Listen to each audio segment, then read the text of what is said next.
Kecelakaan lalu lintas terjadi di Barat Pasar Depok Pasekan Sleman, Yogyakarta pada Sabtu 16 September 2023 pagi. Peristiwa kecelakaan itu salah satunya diunggah oleh akun Instagram @merapi_uncover. Kecelakaan itu melibatkan dua pengendara motor yang saling bertabrakan.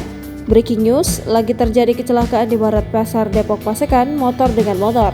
Nanti kalau ada tambahan info kami sampaikan lagi, tulis akun tersebut.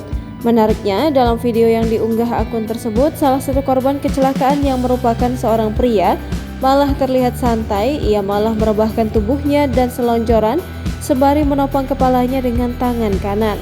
Korban yang mengenakan kemeja merah serta celana panjang itu selonjoran di tengah jalan. Terlihat ada luka di dahinya imbas kecelakaan tersebut. Sementara seseorang terlihat juga berjongkok memeriksa kondisi pria tersebut. Hingga kini belum diketahui pasti penyebab kecelakaan itu. Kronologi hingga kelanjutan dari kejadian tersebut juga belum diketahui. Jangan lupa subscribe, share, komen, dan like ya.